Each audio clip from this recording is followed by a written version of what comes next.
Today, we're going to be talking about the top 5 most frequently asked questions. We get calls, emails, text messages, Zoom calls from people all over the world all the time moving here to Houston, and we want to cover the top 5. Now, you want to stick around to the end because the number one question, the question we get all the time, the question that's right on the tip of your tongue, we're going to save that for last. So we're getting after it right now.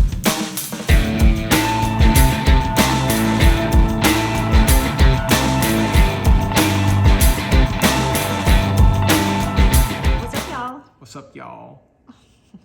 Welcome to Living in Houston channel. If you're new here, this channel is all about what it's like to live in Houston. We give it to you straight, the good, the bad, the ugly, what it's like to live, sleep, eat, breathe, play, pray, everything else you need to know about living in Houston. And look, if you're new to this channel and you're interested in any of that, hit that subscribe button, ring that bell, that way you're notified anytime and every time we put out a new video. We get emails, text messages, calls from people all the time, and we'd love to be able to help you or anyone you know if you're thinking about moving here to Texas. So give us a call, send us a text message, send us an email. I think we're gonna put a link, a Calendly link down in the description below. You can just go ahead and schedule a call with us. Any which way you wanna reach out to it, we wanna help you and your family move here to Houston. So you've got a lot of questions about what it's like to live here in Houston. I was born and raised here until my family moved to New York City. So I went to high school and college there, and then I moved back to Houston in my mid-20s, and I've been here ever since. When I got started in this business a little over 20 years ago, I focused primarily on corporate relocation. So I helped a lot of people moving in and out of Houston from all over the world. Places like Dubai and Abu Dhabi, the UK, the Netherlands, Brazil, Africa, Scotland, golly, you name it, Lebanon, all over. So much fun. I've just had the pleasure to work with so many different amazing people. Anyway, this is my husband, Kerry. I helped him relocate to Houston from Arizona a little over 6 years ago. Yep. He often has a different take on things, and that's okay. He's here to give you the newcomer's perspective. Yes, because he's had to do it. He's had to relocate. All right. So today we're going to be talking about the 5 most frequently asked questions that we get. So we're going to start with number 5. Yep. You ready? Yeah. What's the weather like in Houston? Well, just stick around for 30 minutes, and if you don't like it, it's going to change. So the number one thing on our top 5 bullet point that we wanted to talk about is the heat. And actually right now we're in the middle of just an extreme heat wave. Yep. It's the middle of July. We're kind of towards the end of July now. But our summer started early, really early this year, and it's been hot, hot, hot. And we're in also a drought, which is a whole nother added dimension because it's very dry. Yeah, which is kind of rare. The last time we've had this kind of hot and dry conditions was 2011. So just over 10, 11 years ago, the last time we went through this. Yeah, it feels like it's feast or famine. And we'll get to that, what the feast part is. So humidity, the pro is that it keeps you young.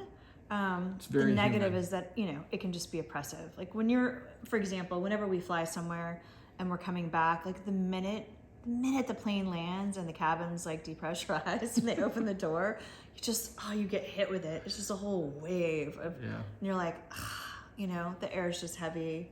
It's not like that all year round, but definitely in the summer months, which, right now it's pretty thick.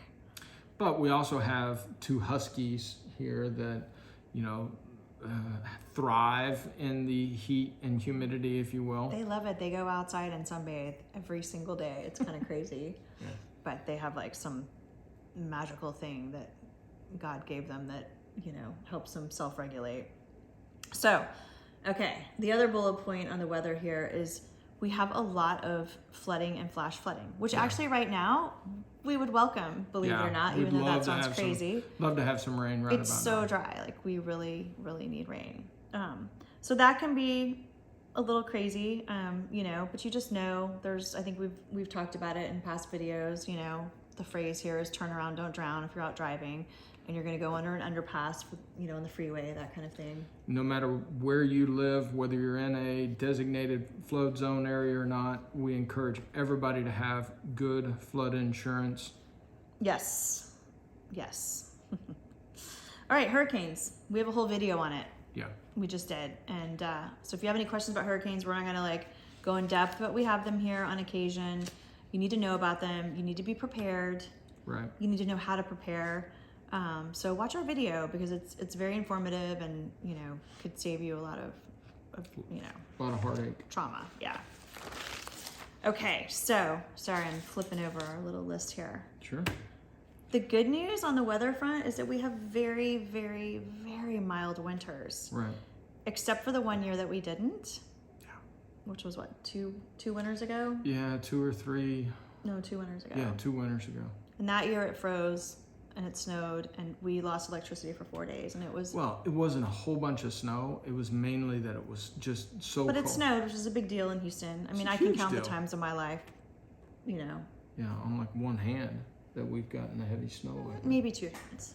Not a heavy snow, I mean, yeah.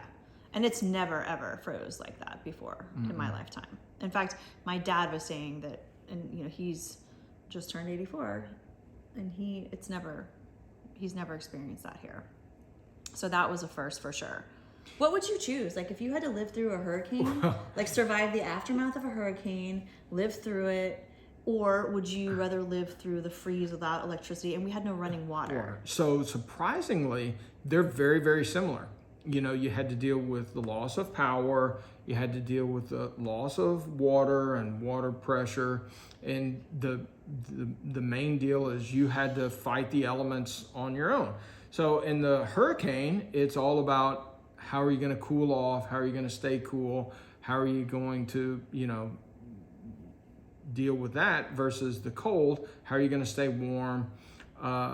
Me personally, I prefer the heat. I've lived in cold environments before. It's a lot easier to cool off. I prefer the hotter you can deal with it. But I think I would pick the freeze. I mean, it was miserable. Don't get me wrong. That was crazy. I think the no running water thing was like really that was the Achilles heel. But we'd filled up our bathtubs with water.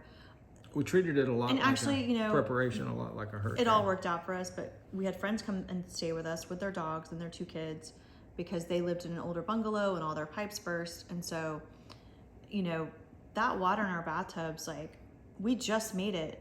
We just made it until the water came back on. We literally ran out. We were going to have to go over and start transporting water from their swimming pool to be able to flush the toilets. We'd have to break the ice and then... Not to get TMI, but like, you got to like know about these things. Right. So anyway, it was freezing cold. I think we had some of the best sleep of our lives because, you know, you sleep better in cold weather. It's very hard to sleep in the heat, and you've got humidity and mosquitoes, and you're having to listen to everybody's generator up and down the block. So that's my opinion.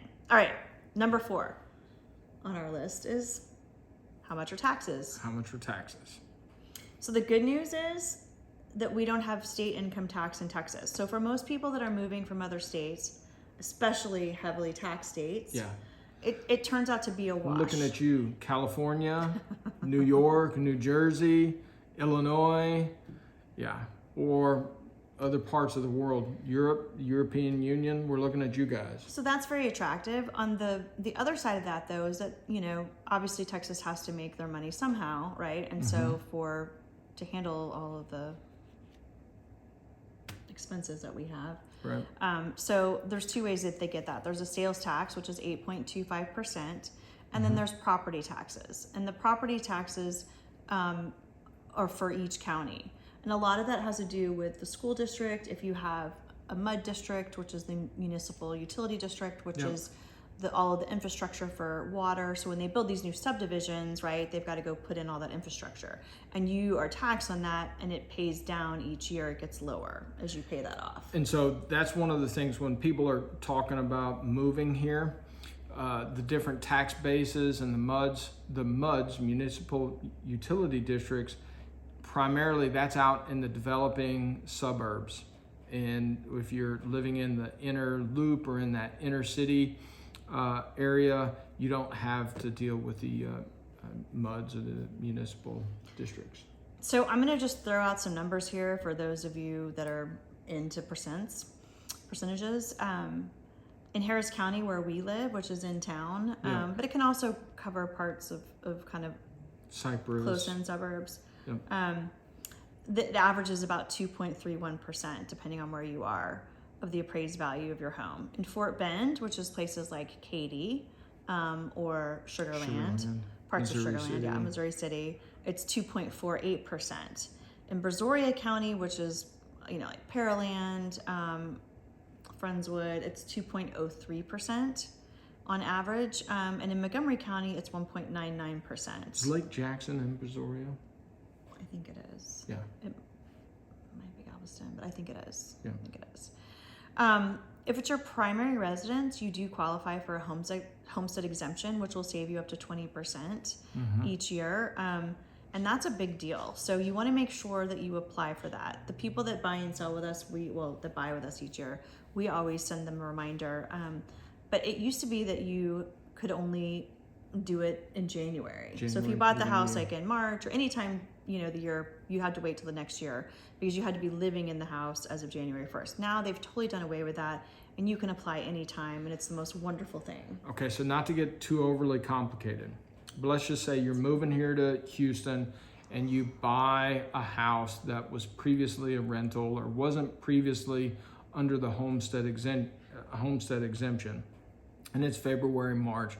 Well, you would be taxed as if it wasn't a homestead exemption all the way from the time that you bought it until January the next year. But what she's talking about is now, once you buy it and it's your primary residence, you can file and get that changed so that from the time that you bought it through the end of the year, you're still getting credit for it being your primary residence. Yes. Just wanted to make sure that was clear. But on the flip side, you could buy a home where the homeowners were living there and they had a homestead exemption on the property, and the exemption stays with the property for the year. Yep. So if you buy a property that already has it on there, it will stay with the property for that year. Exactly. So that's the good news. We encourage, just as a side note, we encourage all of our clients to protest their taxes every year. Yep. The market has been so crazy the last 2 years that they're just increasing the appraisal values like crazy. The max that they can do in a year is 10%. Well, that's a big deal. Yeah. It can really change your tax bill for the year substantially. So we encourage you either to do it yourself, which if you decide to do it yourself, we're happy to help you with comps. We'll, happily provide those to you. Remember, you just got that thank you note from Valeria. I did. Client. She wound up saving, she got her value down I think $65,000. And it was all based off of the information that you helped her collect and get. Absolutely. So it's very worthwhile. You can also pay companies, which we can put some links down below in the description, that will do it for you. And they only charge you if they're successful in getting the value down. And then it's a percentage. So it's, in my opinion, it's absolutely worth it if you don't have the time to do it yourself. Totally worth it. But in summary, the taxes here, this is a very, very, very low tax rate overall area to live. So, especially when you compare it to other parts of the United States or most parts of the world. Which is why you're probably watching this video to begin with. Probably a big reason why you're wanting to move here. All right, number 3 on our list. Where are the best schools in Houston? If you have kids, well, there's 2 reasons people ask us that question. 1, if you have kids, that's obvious, right? Because you want them to be in the best schools. 2, some people just want to know for resale value. Yeah. Right? Yeah, because generally, because public schools within the state of Texas are geographically driven, what public school systems your house is tied to it has a big impact on the overall value because it increases the market of people wanting to move into that neighborhood or into that area. That's true. So the best public schools tend to be out in the suburbs. There are some good schools in town, and when I say in town, I mean inside the loop. Yeah. I'm going to give some examples like West University Elementary, River Oaks Elementary, Oak Forest Elementary, which is closer to us in the Heights. I mean, it's in Oak Forest, but we live in the Heights and that's closer. HISD has a whole magnet program, so you can. Before you leave elementary schools, though, I'm not leaving, but okay. But almost all of the elementary schools here in the Heights have really, their ratings have changed dramatically over the last 5-10 years. Improved. Not all of them, but a lot of them. A lot of them. Yeah. Okay. So, HISD has magnet programs. So if you don't know what a magnet program is, reach out to us and we can fill you in on that, or we can do a whole video on it. But it's basically, you can apply if you're not zoned, if the schools that you're zoned to aren't good, you can apply to go to these magnet schools that have these special programs. And, you know, they might be for music or science or arts or healthcare. It's like when you get into high school, they've got Carnegie, Vanguard High School, DeBakey High School for health professions, HSPVA, which is the high school for performing and visual arts, which is like the fame school. Say that 5 times very fast, right? And so, yeah.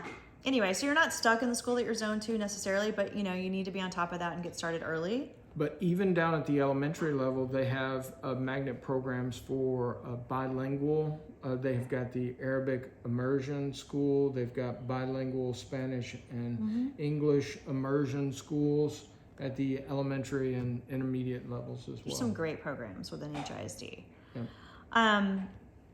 Katy, the Woodlands, Cypress, Kingwood, Memorial, Spring Branch ISD, which is Memorial, are all very good school districts. Those are probably some of the top suburb school districts. A lot of people will choose to live in the suburbs because they can get more house for less money, and then they're paying higher taxes, but they don't have to pay for private school because the schools are good. And so that's one of the, you know, kind of things. If you live in town, a lot of people tend to send their kids to private schools. It really depends on your budget and what your lifestyle is, you know. We didn't. Our son graduated from Heights High School right here just down the... If we had to do it over again, though, especially during COVID, I don't think we would have sent him there. Maybe not. If you want to talk, if you want to get the lowdown on HISD, you know, you can... Give us a call. Give us a call. We can tell you. Not going to throw it out there, but we can tell you our experience. So number 2, is Houston just a bunch of cowboys? Tell me, Drew. Is Houston just a bunch of cowboys and oil men? So Kerry is originally from Texas. Yeah. He's not originally from Arizona, even though he was living there and moved here from there. Yeah. So if you met Kerry, you might think everybody was just a cowboy or oil man, but no. And in fact, last year, so this is 2022, last year in 2021, Wallet Hub did a major study, and they confirmed what most of us Bayou City residents already knew. Yeah. Houston is it's actually the most diverse city in the United States. And did you hear that? We're the most diverse city in all of the United States. And people are always dogging Texas. Yeah. They are like we're California, we're so diverse. Like no. Houston is the most diverse city in the United States. And we've known that, and they did it in 2021. But I swear that information and that marker has been on Houston for the whole 6 years that I've lived here. I've pretty much known. And they looked at everything, right? They looked at the socioeconomic, cultural, economic, languages, household, religious diversities for more than 500 of the largest cities in the U.S. Yeah. In the U.S. Yeah. So Houston found itself in the top 30 cities, ranking first overall. That's a pretty big deal. Mm-hmm. So lots of diversity. So if you think you're just going to come here and it's all going to be cowboys, or you think, oh my gosh, I can't find my people. Remember Mary Grace, our daughter, she wanted to speak French. Right, and so she found this whole club of people, expatriates from France, that all got together on a regular basis and would eat French food and speak French and catch up. And she was able to get into that group there. And she worked in our local French style bakery. Yeah, she worked in our local French style bakery. The most important thing is it doesn't matter where you're coming from around the world or around the U.S., you can find your tribe here. You will find your people. You can find your people, and it won't be hard. It won't be difficult. So we love it. Yeah. We love the diversity. Okay, so number 5, drum roll, is Houston boring? Is there what is there to do here? Yeah. And I think also it dovetails right in from being the most diverse. It's rated, I forget the study, but wasn't it rated as the most green city within the U.S. as well because of one of the most, yeah. One of the most because of all the hike, bike trails. And we'll get into the details, but just from a big picture, bad news is it's hot and it's humid. And there's lots of flooding. In the summer months. In the summer months. Good news is all those, we call them bayous, which is basically just a real slow moving river. All of those bayous, all those low-lying areas where you can't build because it's in a flood zone, turn those into parks, into walkways, into some of the best little kayaking adventure spots. You've got the details. Yeah. Go ahead. Sorry. Well, first so my number 1 thing, he went right into the green, but that's not actually. That wasn't the first on the list. You're out of order. Out of order. The most common feedback that I get from people is actually how much they love the people. Seriously. Yeah. I've had people that have been transferred here, weren't excited about being here at all, and then they were sad when they have to leave because they get transferred back out. Yeah. And they wind up coming back to Texas and Houston in particular, because they love the people. Yeah. It's just the sense of community here is really strong. That's one of the main reasons that we stay and we love it. And we just talked about it not too long ago in our video about the hurricanes. Houston is used to going through some difficult times, through some hardships, and when other cities that might bring out the worst in people, you see all the riots and things like that. In Houston, that's not the case. It's like the exact opposite. When Houston is going through any kind of hardships, go back and look. You'll see time and time again. There's story after story after story of the city of Houston pulling together and helping people out. Yes. All right. So the next thing on my list is restaurants. Oh, God. Wowza. Wow. If you are a foodie or into food, the cuisine here is amazing. It's marvelous, darling. Now, obviously, the Texas basics of barbecue and Tex-Mex. If you're any kind of substandard barbecue or Tex-Mex, you ain't making it. You're just not going to survive. The competition's too tough. You like really good Mexican food, Asian. Oh my gosh, I was just going to say, but that's just the start. That's just kind of the tip of the iceberg. From Japanese to Indian to Lebanese to, there's a new restaurant, Asian barbecue fusion. Oh, I had this brisket sandwich with Korean kimchi on it, and I was like, okay, it was amazing. And they have awesome frozen drinks. The food here is just spectacular. The mixologist with the drinks. I mean, this is a fun town. You've got Cajun. Our friends that have left Houston and moved to Dallas are just one of the things that they miss the most are the restaurants. Seriously. Yeah. This is a foodie town. Right. Okay, so we have to move on. Yep. We could do a whole video just on restaurants. And food. Okay, so Kerry, I'm gonna let you talk about the next one because that's kind of your specialty. What, the parks? Sports. No, sports. Oh, sports. Yeah, I mean, you've got every major sport here: basketball, baseball, football, and soccer. Dynamo. Soccer. You even have so if you want to, you even have a great professional rugby team here. So the Sabercats. So my son and I went to, I used to play rugby. We went and big, huge fans of rugby. So it really doesn't matter. Oh my gosh, I can't believe I'm almost forgot to mention this. Cricket. No, there's a bunch of people out there that love and enjoy cricket. It's one of the biggest sports in the world. One of the largest cricket complexes in the world is just off of 290 as you're heading out of town towards Waller, and huge cricket complex. It's massive. Every time we're driving out to his parents' place. And there's a big tournament or there's a big thing going on. So it's a huge sport town, whether you're watching or whether you're participating. We've even got a whole polo club right in town. Oh, yeah, I forgot about We've the got polo clients club. that are really involved and play polo here. Yeah. Okay, so next was yours. Tons of parks. You want to keep going with the parks? Oh, yeah, the parks. You know, we've had clients, friends. I had a client who literally their search criteria is they wanted to be able to go to work and never have to ride a bus or drive a car. They just wanted to be able to either walk or ride their bike. And within Houston, that's very, very doable. Not only do you have all the natural waterways that back in the 1800s, 1900s used to be major commuting routes, now there's bike trails that go along it. There's also a lot of the road systems within Houston, downtown, inner loop have all been converted over to where you can use them as bike only or bike friendly lanes. Yeah, I and you'll forget how many see- billions of dollars we've spent over the last 10 over along years. Buffalo Bayou, you see like there's personal trainers out there. They don't even have to like pay for space because they're just out at the park and you can Yeah. run the hills. You've got them doing all kinds of workouts at the park.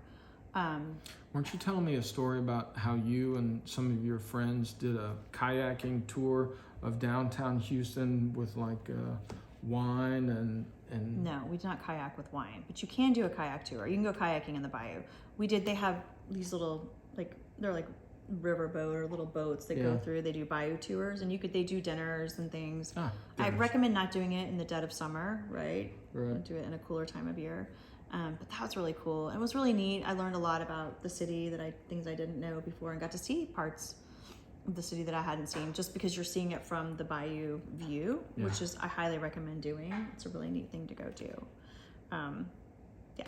But we have British clients that moved here, and they had a car, but they did a reverse commute to Sugarland with Schlumberger, and they pretty much walked everywhere, or they took public transportation, which Houstonians just don't really do a lot. Right. But man, they made it look so easy, and they were like the fittest, most happy people. We love them. We miss them. They've moved back, and hopefully they'll be coming back. They've been back, I think, 3 times, so hopefully they'll come back again. Yeah, soon. Okay, so theater district.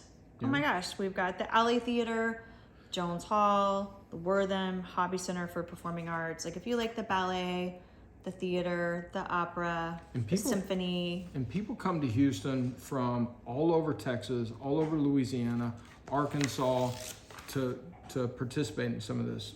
My family all came into town. Remember, they didn't even come and say, ballet. yeah, didn't even come by to say hi to us because they Our all were niece going. Jillian is studying to be a ballerina, and so they all came in, had a little girls' day, went to the ballet, went to dinner. It was fabulous. They loved it because they live in a smaller town and don't have access to that. So you'll have people from all over Texas coming into Houston just to experience the cultural arts, which is really cool. Yeah. Okay, so which leads right into the museum district, which is also amazing. You've got the Museum of Fine Arts, the Museum of Natural Science and History, the Menil Collection, the Rothko Chapel. There's even a Holocaust museum here, which is wow. You've got the Children's Museum, which is a ton of fun. I don't even care if you have kids. Borrow somebody's kids and go. Or go with a friend who has kids. Yeah. It's a really cool experience. Like that's one of my most favorite things to go do.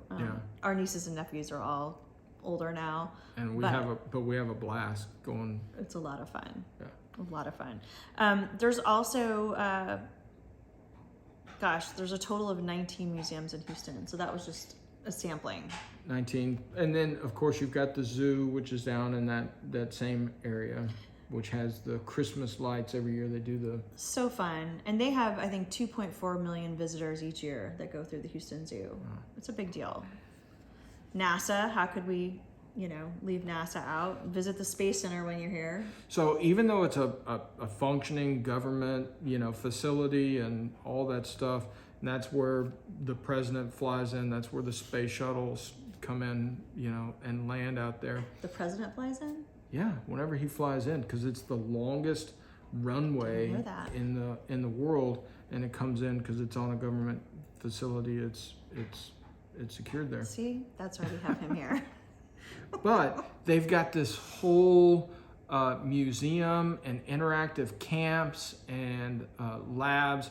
So you can go down and spend a whole vacation just going down and touring all the different things just NASA related. If you're a science nerd or if you're a NASA nerd, you can go down there and spend days down there just engaged in their activities. It's really cool. All right, so that leads right into Houston Livestock Show and Rodeo. Okay, so quick math. Or I should say it's Houston Rodeo and Livestock Show, HLSR. Go ahead. Which I've been involved in for more than 15 years. It's a lot of fun. It's the largest volunteer rodeo, I think, in the world. Okay, so the economic impact, I just was sitting there one day and the realization hit me like a ton of bricks. If you think about a professional football team and how big that is to the community, well, there's only 16 games out of a year, so there's only about 8 games that are home, about half of that, so 8 games. And they may be sold out, maybe not be sold out, so whatever. You go to the Houston Livestock Rodeo, it's in the same complex, the NRG Stadium, and every night, almost every night, that thing is packed, it's sold out. That's 3 weeks straight, so that's 21 days of sold out events from people all over Texas, all over Louisiana, all over Arkansas, all over this whole region that come in. The economic impact of the Houston Livestock and Rodeo is gargantuan in comparison to any other economic impact that we have here. I'm sorry, but our dogs are just... Dogs are a little bit bored, Totally. but they're like, hurry up and finish this video. We want love and attention. We want, Okay, they really so want food. the fun part, which is what you're going to want to know about the rodeo, Yeah. because I don't think you're going to care. I mean, it's interesting to know. It's huge. During COVID, it was a big deal when it got shut down because a lot of people's livelihood was just shot down. So it starts off with the annual barbecue cook-off weekend. But before that is the annual trail ride. So these trail ride clubs actually literally do trail rides into the city. It's a really neat thing. It's on a Friday. Yep. And then the barbecue cook-off actually kicks off that Thursday night. And then Friday is Houston Go Texan Day. Everybody dresses up. Everybody across the whole city pulls out all their Western cowboy wear, boots finest, and kids in turquoise schools, jewelry, and it's a lot of fun. And then Thursday through Saturday nights, you can go to the barbecue cook-off, which is so much fun. All these teams are competing, and there's all kinds of live entertainments. You have these private party tents.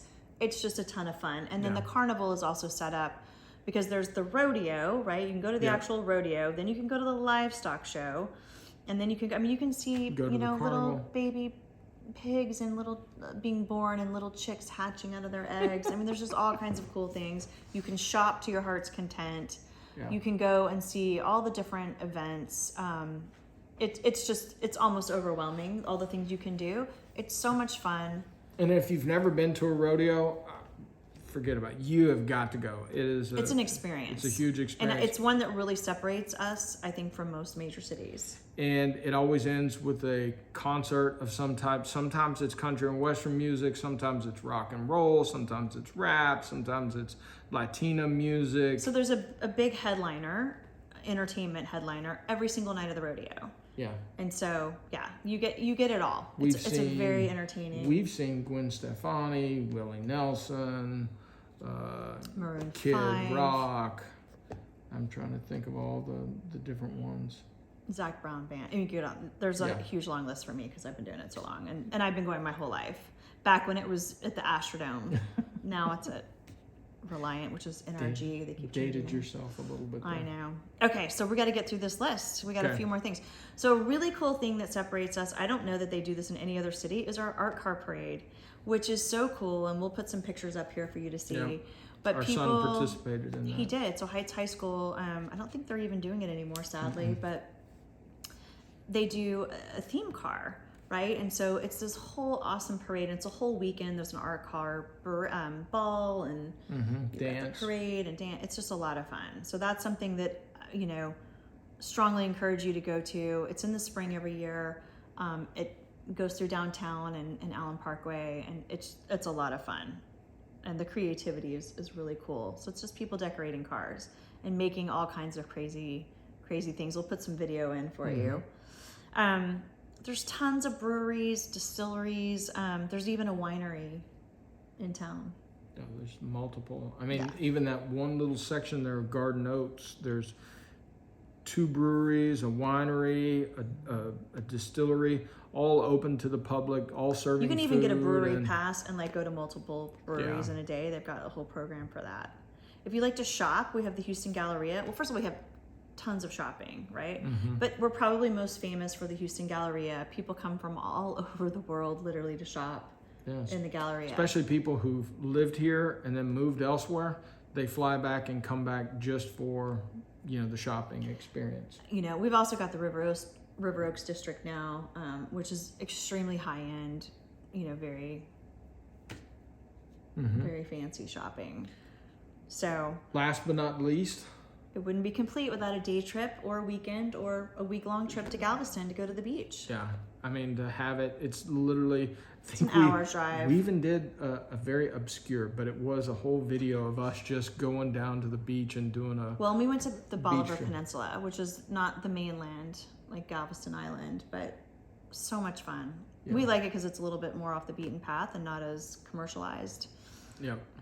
But it's a lot of fun. So if you like the beach, you know, it's not your white sandy beaches of Destin and Florida, but hey, it's an hour away. And if you like the ocean, it's 45 minutes away. It's an hour.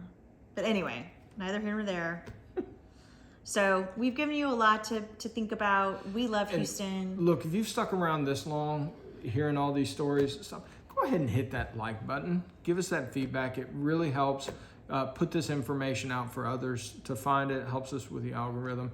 And tell us down in the comments, what are, you know, some of the questions that you have that we didn't answer? What are some of the things that, some of the stories that you liked or something that you learned about that you never would have thought about Houston before? Or topics that you'd like us to do more videos on. Yeah.